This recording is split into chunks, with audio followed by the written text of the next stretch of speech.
Peterborough's Muslim community. Assalamu alaikum, good evening, and welcome to the current Property Wise Property Show. I'm your host, Kieron Bateman. I am here with Shaz Nawaz. Assalamu alaikum.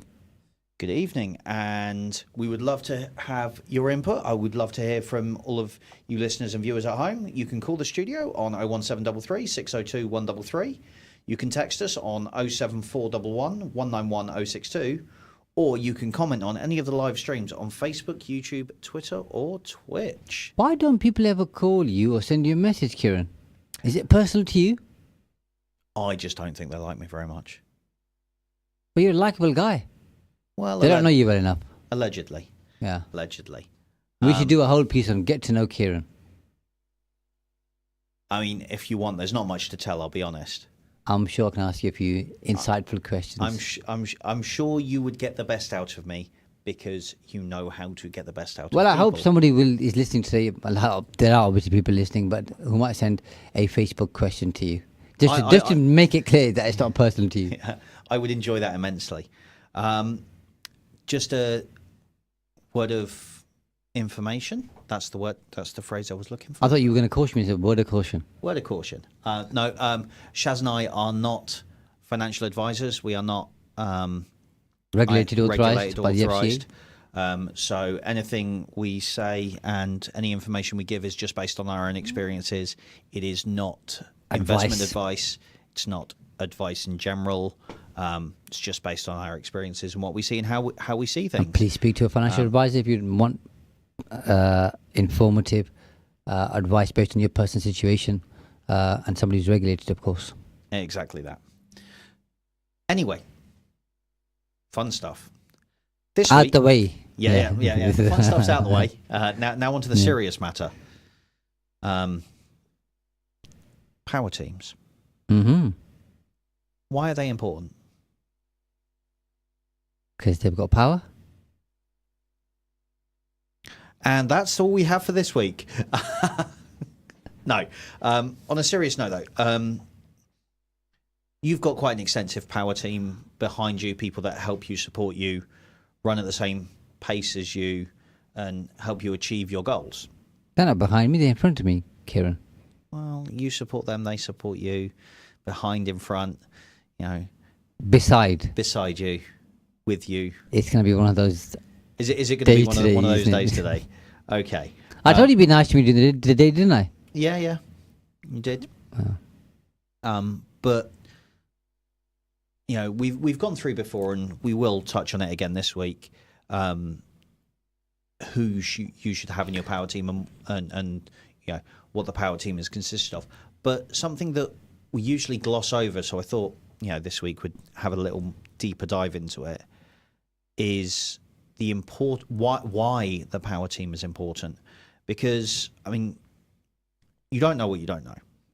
That's something that we've said a number of times on this show, and there are people out there who know and are specialists in the areas that you don't know. And that's one of the biggest purposes of having a power team, is access to that specialist information. Because if you're, for example, a jack of all trades, you know a bit about this, a bit about this, a bit about that, a bit about the other. That's all well and good. But when somebody asks you something supremely technical about whichever subject it is, you might know the general answer, but not have a complete understanding of why it's that answer, how you get to that answer, the purpose behind it, and all the rest of that.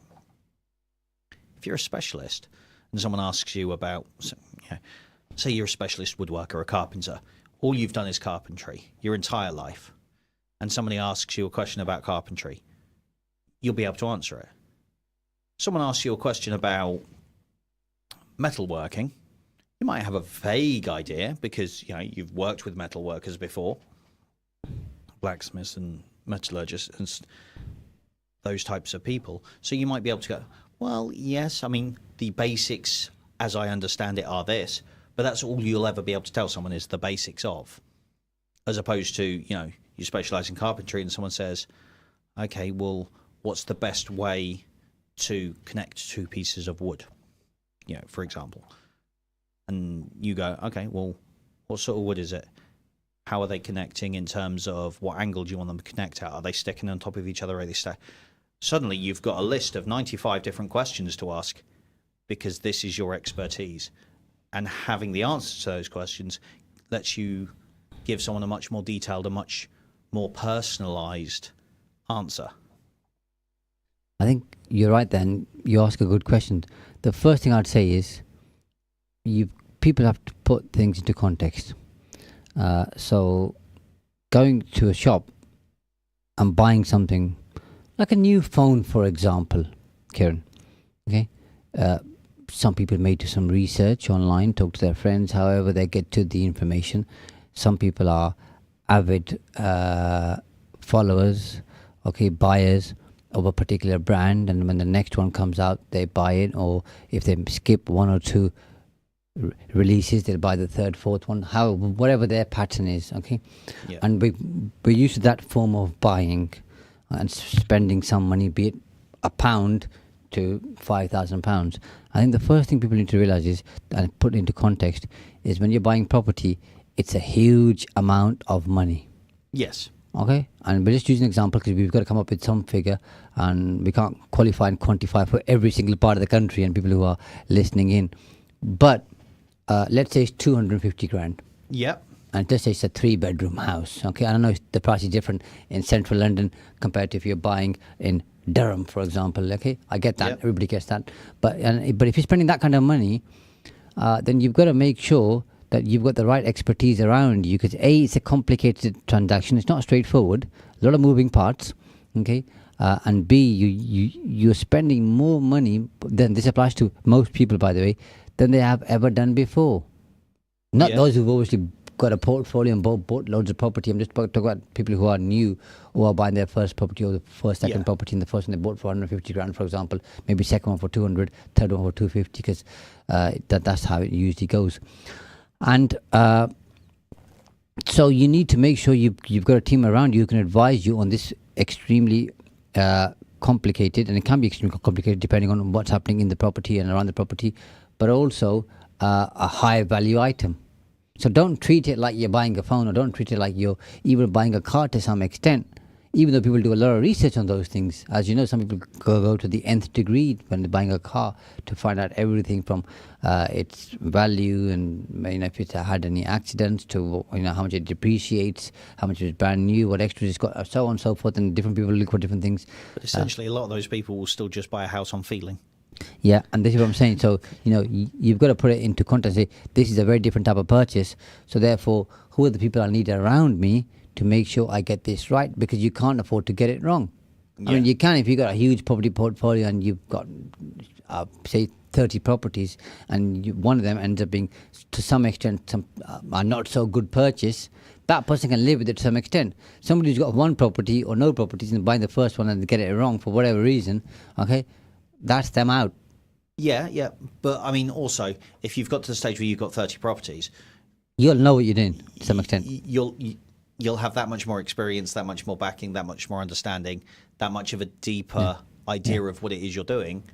And so you won't make those mistakes, because you'll be 30 properties. I mean, I would argue that nobody who's got 30 properties has done it by themselves. They've all done it with their power team. But you got somebody sat somewhere in a room, okay, having a coffee and talking to somebody else, and what do you do? Well, I'm in property, and okay, and they share everything with you about their property, and okay, and they may be talking, I've just bought one now, and I went to auction, or I spoke to deal source, or I spoke to an agent, or I spoke to a contact, or I did some direct to vendor marketing, and I bought a property, and they talk them through the transaction. This person who's got no experience listens to how they've done it, not quite clicking that they've done this 29 times before because this is their 30th property, and follows that particular model without having all the advice around them, just because that person said they've done it. Do that make sense? Yes, they've kind of not paid attention to the fact that they've got 29 other properties and they know what they're doing, and they could get it wrong. So that's why you've got to have a power team around you, people who know what they're talking about. And it's a bit cliche, but if you go to a GP and you've got a problem with your eye or your ear or your throat or your heart or any other part of your body, you end up going to a specialist, and then that specialist might send you to a consultant or somebody who's an even more of a specialist, because you've got a particular type of skin condition perhaps, where you need to see somebody who only deals in that type of skin condition, so on and so forth. The same, if we're talking about buying cars, somebody who does body work doesn't do servicing, repairs, maintenance, MOTs, so on and so forth. Different people specialize in different parts of when it comes to working on a car. The same with property, so you need a solicitor, Yeah. okay, to get through the. But not just any solicitor will do. It has to be somebody who is a conveyancer and who understands property. Because there's no point going to an employment lawyer, Yeah. a solicitor. Yeah. Again, using your example, they'll have an appreciation, understanding, depending on the General type of firm idea. they work for, because they'll have colleagues or know of colleagues who work in property. But again, you'll have to go to a property specialist. Then obviously you'll need an accountant, depending on the type of work you're doing. You'll need a building surveyor. You may need a quantity surveyor. You may need a builder. You may need a plumber. You may need an electrician. Okay. You may want to get the property valued before you actually have it valued for, if you got funding for bank purposes or lender's purposes. These are some of, and then obviously if you've got planning issues or you want to obtain planning, you'll need an architect, you need a planning consultant, so on and so forth. And so these are the people who know their field better than you do. Because I've not met anybody who can do all those things and is a property investor, by the way. I don't think I'm going to either, because that's I a don't whole think industry. And if they do, by the way, they'll have a good appreciation at best. They won't know all of those, and they won't have, let's say, 20 years experience of doing each one of those particular jobs. No. So you need those people around you to make sure you do things properly, especially if you want to run a proper professional business. Then you need people around you who can help and guide and support you, A, to do things the right way, and B, to reduce, minimize, mitigate, eliminate mistakes. Yeah. And it's interesting because if you, like you say, if you are going to do this as a business and pursue it as an actual, career choice, if you like, as a property entrepreneur, then something that initially has an outlay, so your quantity supplier, your project manager, your solicitor, your architect, etc., your property tax advisor, all of these have an initial outlay and a cost associated with them because they are professionals, they are experts at what they do. But I can promise you this: the speed that they save you, and the time and the mistakes they stop you from making, will more than cover the cost of each of these professionals. Absolutely. Easily. And I can very safely and easily say that to you from based on experience and having done this for a long time, over 2 decades now, that every time I've used somebody, that's been true. As long as you give them the correct brief, and this is what I want you to do, and that they know exactly what they're doing, that they will always save you money and help you avoid wasting money, one or the other.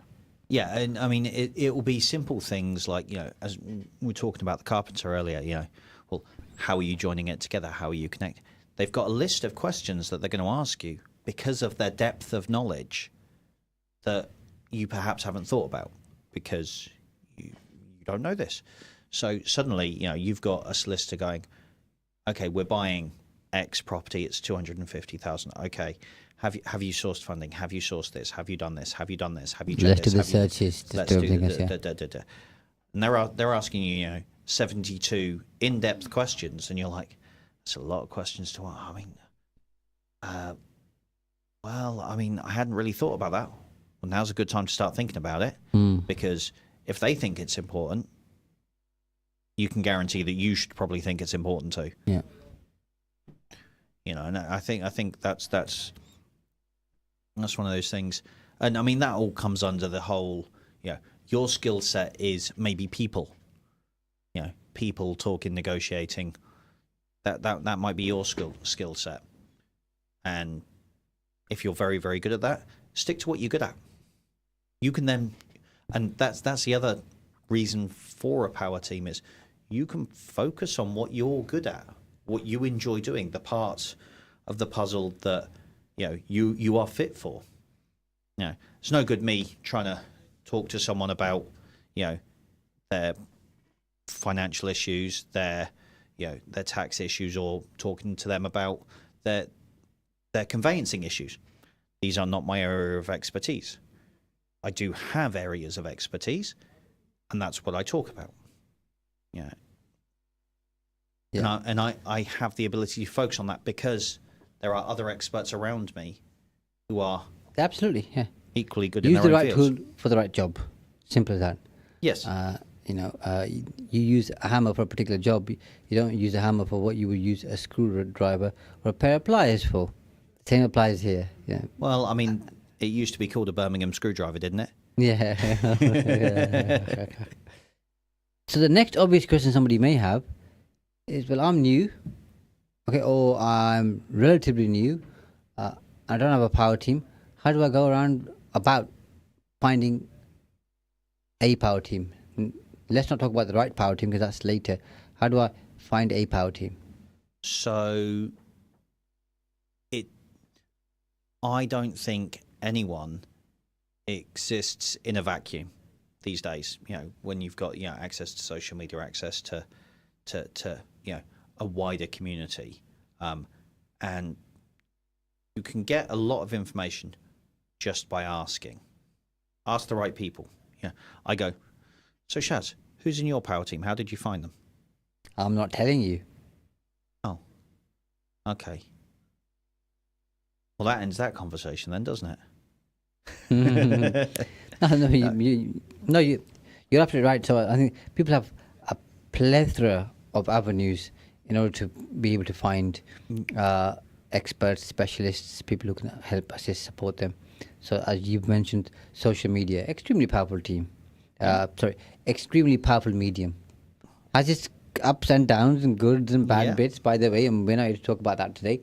But use it for the right purpose, okay? Maybe one week we'll do an episode on social media. We'll need a lot of episodes in that case. A whole program on social media. And ask your, I use the word friends loosely, ask your friends on Facebook. Your connections on Facebook. Your connections on Facebook. And then if you're part of any Facebook groups, you can ask on there. You can use, I'm not here just to give Facebook a plug. You got LinkedIn, you got all the other Twitter, whatever you want to use, Instagram, Twitter. Reddit, whatever you want to use, okay? Platform, number one. Number two, if you're going to networking events, ask there. If you're not, go to networking events. Three, let's say you've started looking for a property and the first person you speak to is a broker. Well, ask the broker. Do you know a good accountant? Do you know a good solicitor? Do you know a good builder? Because they've been doing this for a while, I assume. Okay? And they'll have contacts. And if not, they'll say to you, okay, I can refer you to a good solicitor because brokers and solicitors usually work well together. And you think, how do I get to a broker? Well, if you're buying the property from an estate agent, ask the agent because they'll either have a broker or they'll know brokers because they've sold other houses, I assume. Of course they have. So one leads to the other. Oh, but Shaz, I don't trust my estate agent because they're just in it for themselves. They're just in it for their own money. So they want me to use their broker because it doesn't matter whether he's good or bad. They just want me to use him because it makes them money. Simple. Go to them, get a quote. They don't charge you, and then you'll have a friend somewhere who's bought a property and say if they've obtained financing and funding, which is what most people in this country do. Ask them who did you use and get a quote for them and compare which one's better. And then you can build some trust and say, okay, they're looking after my best interest. I think both of them will, with all things being equal, will try and get you the best deal based on my own experience because everybody wants to do a best job or a good job. And then ask them for leads on what you want. But the thing is, people never give a clear idea of what they're looking for. Oh, do you know a property solicitor? Well, what are you buying from auctions? Some people are good at buying auctions. Some are good at commercial. Some are good at buying through probate. Some are good at buying through liquidators. Some are good at just normal, run-of-the-mill residential properties. Some are good at lower-end properties. Some are good at higher-end properties. Different people have to give a clear picture. This is the type of thing I'm buying. This is what I'm looking to do. This is the type of person I want who can help with this job here. Do you know somebody who meets that bill? Because the clearer your specific brief of what you're looking for, the more likely somebody will say, I've got the exact person for you for that job. But people don't. They say, I need solicitor, well, in that case, then you're just going to get 15 different recommendations. Some might be right, some might not be right. But so you got to have a bit of an idea, or give somebody an idea of what you're looking for. So you've got networking. Then if you're in business yourself, you'll have clients who do certain things. You can ask them; they'll help and support you. If you've been on a course somewhere, and you've obviously got somebody stood at the front of the room when you go into a course, you can ask them. They'll have contacts, and they can help and assist and support you. So slowly, if you've got nothing else, you'll have a bank account, and if you got access to your bank manager, okay, you can ask them, because that's what good bank managers used to do in the past. I know the banking changes to some extent now. So there's so many different ways, okay, of finding your first contact, okay, whether it could be a estate agent, whether it could be a broker, and they will lead you on to others. And by the way, sorry, Kieron, speak to 2 or 3. Don't speak to the first accountant and they say, oh, you're fine. Speak to 3. And I'm an accountant, I'm saying that. Speak to 3 solicitors. Speak to 3 of each. And then see which one best fits your style of working and best fits the type of thing you're looking to buy. Yeah, I mean, that's the thing. It's being clear and communicative, and not being afraid to be very ruthless almost about what it is you want. I want a solicitor who specializes in commercial conversions, that has done commercial conversions to the value of whatever it is you're purchasing, that has handled this, that, and the other issue, things that I have been told might be an issue. Well, okay, so suddenly I've got a list of criteria that I'm okay. Well, do you know what? I know someone who can do 8 out of 10 things on this list. Let me put you in touch. And it's really interesting that, you mentioned, speakers at events and things like that. Speakers at events, generally, in my experience, are either really good mentors or really good coaches. And they've either done it or they know how to do it. And they're well versed in their topic, which means they also have a lot of contacts. But because they're all, they're successful, that's why they're talking to you. Successful people like to help other people be successful. Absolutely. I have not met a true public speaker in my years around going to events and seeing people talk and listening to people talk and talking a little bit myself. Anyone that is up there, excuse me, Shaz, this is my situation, this is where I'm at. Do you have any advice on that? No. Leave me alone. I've not met someone that does that. Otherwise, there wouldn't be speakers, because innately you speak because you want to share knowledge and you want to help people. The answer almost universally is, yeah, actually, I don't know too much about that exact subject, but I know a man or a woman. I know a man or a woman or a person who does. Let me put you in touch. Give me your email. I'll drop you their email, whichever way around you want to do it, whatever works for your situation, their situation, whatever. And you make those connections for them, and you just go, oh, by the way, Bob, Joe, Rob, whatever. Let me connect you. Let me connect you with this person. I'll do the introductions, and then congratulations. I've done that many a time. Yeah. And I've had it done to me is when I ask somebody to help. Don't know the answer, but I know somebody does. Here you go. Let me connect you. People like helping out. Yeah. As human beings, we all like helping out where we can. Yeah, they really do. And it also, because they've got those connections, you don't so often run into people that don't know it and then just try and fob it off. What I mean by that is, oh, yeah, that thing. Yeah, I know all about that thing. People are comfortable telling you they don't know, rather than pretending to know everything. And I think the less people know, generally, the more they're likely to pretend they know more. The more people know, the less likely they are to pretend they know, because they know what they know and they don't know, and they're comfortable in their own skin, if that makes sense. Yeah. And I'm generalizing, but this doesn't apply to every single person out there. No one statement can. No. But, yeah, like you say, people are generally really, really helpful, and they want to help, so they push you towards the direction that you should be heading in. And that's what makes a power team so powerful, is that diversification of skill, that expansion, that links to different people, that growth that they can help you achieve. The experience, the expertise, the knowledge. And all of that. Then they open your eyes to other opportunities. Well, you're doing this, how about this? Or I've got a deal here. I've had that so many times as well. Yeah. You're going to do this kind of stuff. I've got a client who's looking to sell this or looking for some support. Then they'll start connecting you. So they open up a new avenue in terms of diversification and opportunities that you would miss otherwise. And that's why, don't try and do things alone.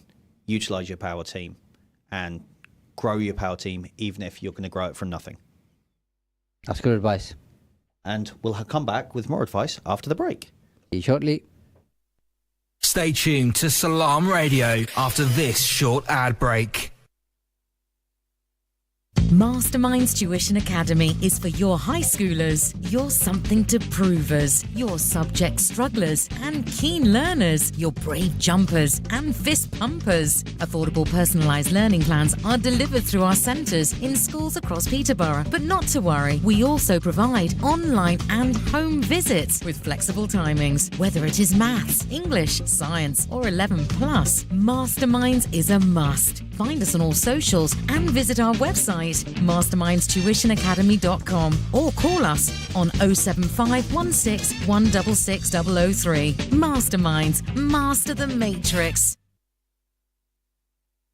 At Master's Pharmacy, we put your health and convenience first. We offer free blood pressure checks and blister-packed medication. With our free same-day prescription delivery service, you can have your medication when you need it. We also offer travel vaccinations, including Hajj and Umrah, along with other services to meet all your pharmacy needs. For more information, contact Master's Pharmacy on 01733 567 208 or visit us at 303 Lincoln Road, PE1 2PH. Thinking of laser hair removal but worried about cost? Well Skin Clinic, Peterborough's #1 aesthetic clinic, offers 0% finance on courses of laser hair removal. We perform thousands of treatments using the Soprano titanium in our prestigious clinic. Virtually pain-free and suitable for all skin types, our team of aesthetic professionals can help you achieve your goals affordably. Well Skin Clinic, making life-changing aesthetic treatments affordable for all. 40 Cowgate, Peterborough. Call or WhatsApp us on 01733 555540. Do you own a restaurant or takeaway?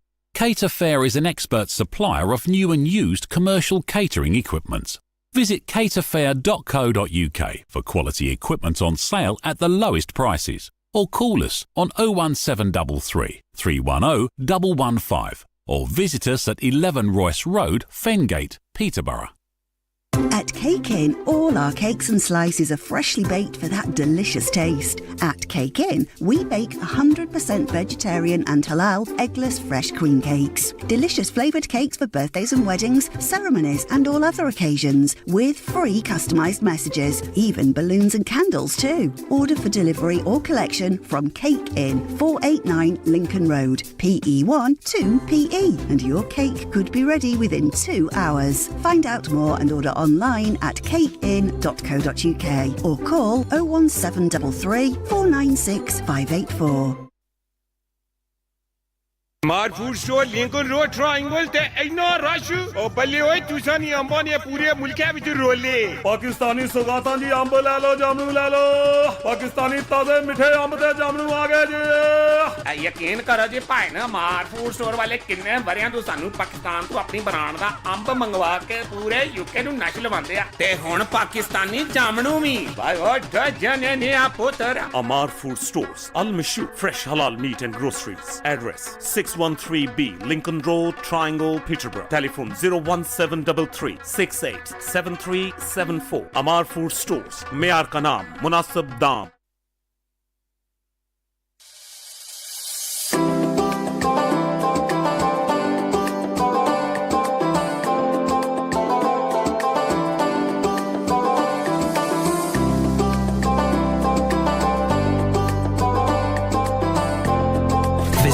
website salamradio.co.uk. Assalamu alaikum, good evening, and welcome back to the Property Wise Property Show. I'm your host, Kieron Bateman. I'm here with Shaz Nawaz, assalamu alaikum. And we are live, as we are every Monday, between 6 and 7. And you can get in touch with us. You can call the studio on 01733 602 133. That's 01733 602 133. You can text us on 07411 191 062. Or you can comment on any of the live streams on Facebook, YouTube, Twitter, or Twitch. Plenty of ways to get in touch. Plenty of ways to get in touch, which is always good. Now, I would love for you guys at home to get in touch and tell us what you think. Let us know. Yeah, that gives us a steer on what people are thinking and what they want to know, and we can expand on a particular question or comment or observation. Yeah, because our role here is to give back and to be of service. And also, if you guys start asking questions, it will start to we can start to test Shaz. Don't do that, Kieron. Now I know you really hate me. You're trying to trip me up. You mean they'll all find out this imposter syndrome? They'll find out I know nothing. My job is not to trip you up. You know that. But also, I don't think I could, even if I tried. Never say never. But it'd be interesting for people to ask questions and just for us to share what observations they have. And sometimes we don't know the answer, as you know, and that enables us to find out or point them towards, like we were talking earlier, to somebody who does know the answer. So it improves, enhances, increases our knowledge, because we don't know everything. And that's clear and obvious. So everybody benefits. Exactly that. And that's what we love. Yep. Every day's a school day. It's the way it should be. Yep. So on this week's show, we're going to talk about exit strategies, exit planning, and why you need to do exit planning. I mean, for first of all, what is exit planning? That's your turn to speak. Okay. Quite simply, it's thinking about how do I want to move away from what I'm doing right now. So you think about, okay, there's a time either I'll retire, I'll pursue other interests, I'll emigrate, I'll do something else, but I'll move on, and I'll use the word loosely. I'll move on from the profession, the vocation, from the business that I'm running. So he's saying, how do I now pass this on to the next generation? How do I sell it on to somebody else? How do I shut it down? What's going to happen the day I want to move on? In very simple terms. And in my view... So it's like handing your notice in. Handing your notice in, saying, can I have my P45, please? And what's really important is that why people should think about this is because most people don't. And because most people don't think about it, they just think, I'm going to do this forever type of thing until the day I retire. It's just how, not everybody, a lot of people think like that. And second thing, it's too far away. Oh, it's 5 years, 15 years, 35 years, whatever the period may be. So far away, I'm not even sure what I want.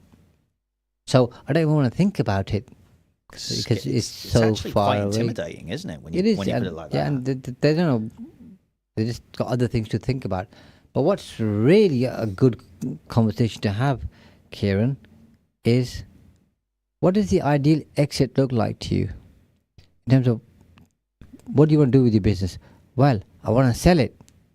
Okay. How much for? £1 million.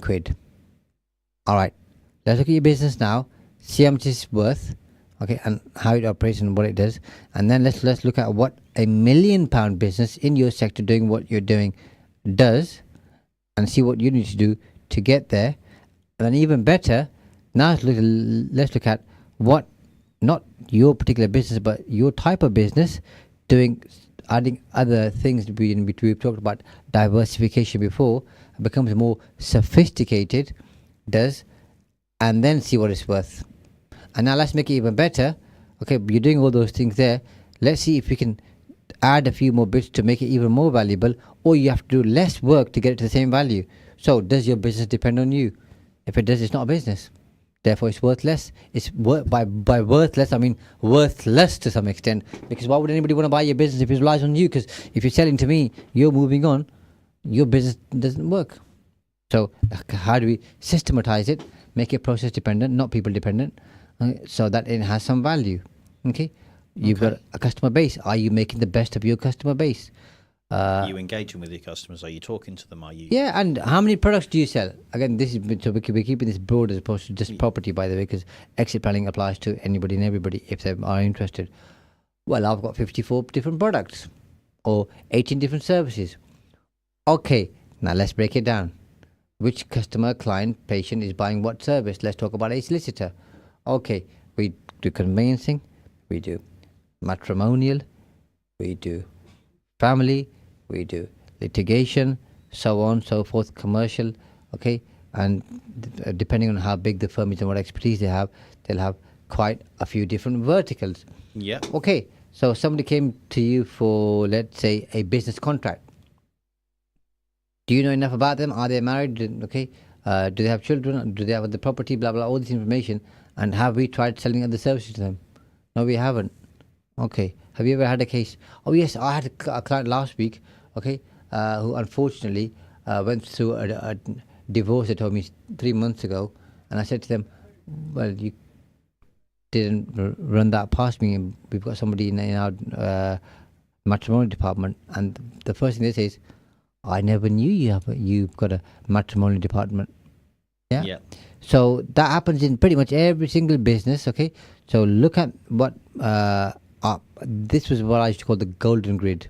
Okay, so vertically you have a list of every single client. Horizontally, okay, you have a list of every single product, and basically you put a cross in every box. Like it's like a matrix where a client's buying something, and then every box which is empty. Okay, what I used to do was you say told or sold. So we've told a client about this particular service. And once you've sold that service to them, you put sold in that box. I had a simple Excel spreadsheet, Kieron. Yeah. I'm not a complicated guy. I know there's whiz bang software out there, and we use quite a bit of software in our company for different things. But for this one, I just had a simple, matrix, a spreadsheet. And then you proactively tell clients, okay, or customers or patients, call them what you like, depending on your type of business, about all the different services you offer. And when it's relevant, you can also say, is now that you know we offer this, then it might not be right for you. Do you have anybody you know who may need this service? And they might know somebody who's going through a divorce. To look at the earlier example, oh, I've got somebody who things aren't quite working out. They might need a bit of advice because it's getting to that point now where they may separate. Well, thank you very much. Be happy to talk to them. Let me introduce you to one of my colleagues who specialize in matrimonial. Not difficult, is it? Now, you've got that type of business, okay, which is cross-selling more to their current clients, therefore having to spend less money on their marketing, okay, therefore has a much more loyal client base, because if someone's buying 6 different services or 18 different products from you, okay, they're less likely to leave you than somebody who's buying one, because they can get that one from somewhere else. So now does your business have more value? Yes. How many customers are you losing every year? Let's say you think we lose 15% and we gain 15% or 18%, so we grow a bit. Okay, let's now look at how we can stop that happening. Because if your retention rate is better, your business is more valuable. Because we've got clients who've been with us for the last 10 years and the average lifetime is 15 years, that business has got more value. Then you've got other things like, okay, you've got contracts, what are those contracts worth, okay, how long are they for, so on and so forth. But I'm just keeping it simple. Once you know what things you need to do and you ought to do to increase the value of your business, you need to do less work, because the way that you're doing it, you're doing a lot of heavy lifting. But when you start thinking of it in a smart way, you can enhance the value of your business, increase your profits, improve your cash flow while you're running it. And when you get to that £1 million value, Kieron, you might say, I quite like this. It's working well for me and my employees and my team members. Now, and because it's fully systematized, I was spending 80 hours a week working in my business, or 70 or 60. Most self-employed people work that many hours. I kid you not. At least. Yeah, that's right. At least that Yeah, many hours. plus everything else, the time they spend Yeah. thinking about their business and talking to others about it and sharing ideas, etc. Now you're saying, okay, in 40 hours, I can do all that. Now I enjoy it because I'm not doing, silly hours. I want to carry on doing this. So either way... Is that the point you stop working in your business and start working on once you your ask business? those questions, then you're thinking and looking at, okay, is my current structure fit for purpose? Okay, and okay, I'm running a sole trader business. Do I need to have a partnership, an LLP, a limited company, and even within that, do I need to have 3 or 4 different limited companies for the different types of things that I do, so the structure is right? If I'm looking to pass it on to my children or the next generation, do I need some kind of a trust? Do I need alphabet shares? Do I want growth shares with freezer shares? Do I want to introduce my children or whoever I want to leave my business to into the business now? Okay, as partners, members, so on, so forth. So you're having that conversation. Now, okay, I want some of my team members to own some of the business, and maybe I'll do some kind of a management buyout. So are we training them properly? Are we giving them the skills? Do they have the confidence to run the business? When do we make them directors? When do we start giving them some shares? There's things like the enterprise management investment scheme, which is tax efficient for getting your employees on board, so on and so forth. Can you see now it's opening up all these different conversations most people haven't thought about in terms of exit. Do I want to sell? Do I want to pass on to the next generation? What else do I want to do? Or do I want to get to a place where this thing runs like a well-oiled machine where, okay, it's I don't have to do that much extra, but the extra work that I do now is worth the extra at some point in the future. So what you're essentially saying is exit planning is possibly the most important plan you'll make for your business after starting it. I think a good business plan will have a small section of some sort in terms of exit anyway, especially if you're looking for some kind of funding. Because whoever funds you, well, what's the exit? How do I get my share of the cake? Okay, and unless they just give you a pure bank loan, even then they want to see a cash flow. But with anything that anybody does, okay, and this is one of the best pieces of advice I received, and it was then drilled into me by Stephen Covey, who wrote 7 Habits of Highly Successful People. Start with the end in mind and work backwards, reverse engineer. Yeah. So that's what the end looks like. Now let's work backwards and look at where we're starting, and then we work every step, okay, because we've worked backwards in place. And it makes actually planning your business a lot simpler in that regard, because you're not, to use an expression, fumbling in the dark. You're going, right, well, I want my business to be worth £1 million. What do I need to do to get there? How is it process driven? Yes, it is, because I'm going to put those processes in place so that I know that I can sell the business and exit. And that brings us back to today. Well, playing darts, okay, Kieran, in the dark would be a pretty dumb idea, especially if you wanted to win. I don't know, okay. I've had worse. Yeah. But do you know what I mean? Why would you do that? You wouldn't. Yeah. Okay, you'd want every single advantage you could have to make sure, okay, that you're well placed to see the dartboard, and you've got the support, and you know exactly what you're aiming for. Are you aiming for the bullseye? Are you going for the double, the treble, whatever you're going for? Do you know what I mean? I'm not a dart person, as you know, per se, but you wouldn't want to play darts in the dark. This is what people do in their business all the time. I mean, they're playing in the dark. Personally, I choose to play with the Hacksmith dartboard. What they did was they got loads of cameras and computer algorithms that can track the weight and the trajectory of the dart as it leaves your hand, and it moves the dartboard to the ideal location for it to land where it needs to land. I want to use that dartboard. Well, use every advantage you can, my friend. You're absolutely right. But do you know how many systems and processes they had to put in place to make that dartboard move to its ideal location?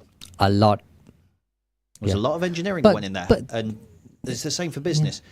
You have to engineer your business to get the best out of it. Create as many advantages as you can. Because you're going to have hiccups, you're going to have tests, you're going to have challenges, things aren't going to go as it's supposed to go. So you need to make sure you, like as you said, okay, create that system, an ecosystem around you with the right functions and advantages, the best that you can. And then that's going to force people, and I use that word on purpose, Kieron, to have a very strategic direction in terms of where they're heading. And when your team members know where you're heading, what you're looking to do, A, they've got a very clear brief. B, they're a lot more likely to support you in doing that. And C, it's a team effort and you're more likely to get there. So why wouldn't you? Oh, because it's my business and it's what I want to do. And if I leave the business, then the business is going to fall apart because I know everything that's going on in my business and nobody else does. Well, here's the kicker. Here's the rub. Most small business owners don't make as much as they want to or ought to. And a lot of them, in their own mind, deep, dark secret, because I've asked them loads of questions, as you know, because I've done a lot of business growth consultations, rely on some form of exit. When it comes to that exit, there's nothing there. Their business usually is worthless or worth not as much as they want it to be. And then they think, well, this is the one thing I worked for, so I can have a nice exit, because all the hours that I've done, I was on £2 an hour. It's no joke, but I'm serious here. No, £2 an hour for all the hours I've done. And then the stress, the headache, the sleepless nights, okay, and everything else that came with it wasn't worth it. And I was hoping for a nice big fat check or a bank transfer at the end. Well, that didn't happen because you never planned for it. You should have planned for it and worked towards it. Because you did all that work anyway, and from those 80 hours, you should have spent 10 hours on this. Yeah. Simple as that. And as harsh as it sounds, and, it really is your own fault if you're not getting what you want to get out of, in my opinion, if you're not getting what you want to get out of life, it's, down to the individual. There are external factors that influence everything, of course there are. But you choose how you react to all these things. And it's the same in business. You choose how you react to, this person's gone off sick, or this hasn't gone quite right, or this hasn't happened, or that has happened, and that's fantastic. When you find something that's working really, really well, do you capitalize on it? Or do you, for lack of a better terminology, ignore it and continue on with your plan regardless, because this is what we're doing, I've got to work these 80 hours, I've got to do this, oh, that's working really, really well, fantastic. Anyway, wait, no, if that was the opposite end of the spectrum, this is what I'm doing, this is what I'm doing, that's working really badly, that's going to cripple me, okay, we cut that out, let's stop that right now, okay, moving on, this is what I'm doing, this is what people have got no problem cutting stuff out that's not working. Yet a lot of people, in my experience, don't capitalize on what is working.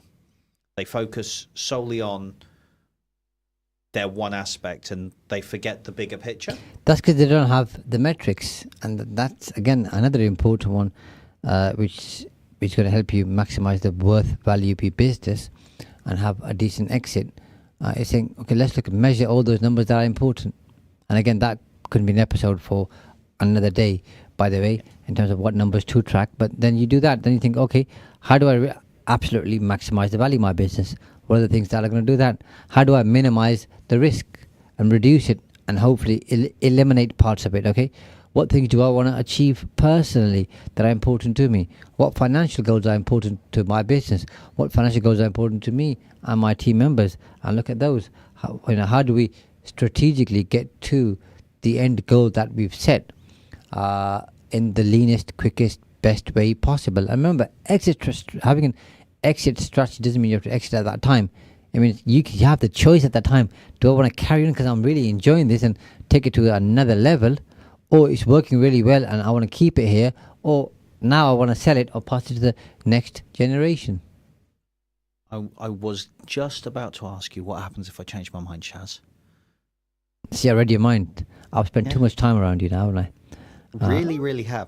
But on a serious note, if say I put a 5-year plan into place for my business, and you get 2.5 years down the line, and now I've met someone and we've decided to get married and got children on the way.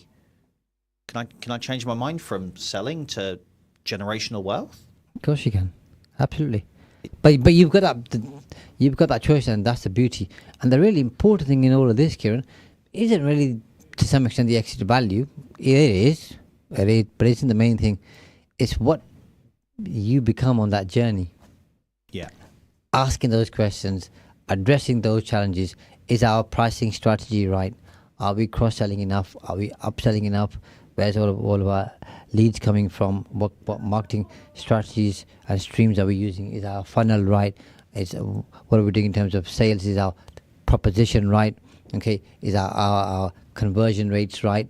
What other steps are included in here? Okay. Is our gross profit margin right? If not, how do we improve that? Okay, and make it better?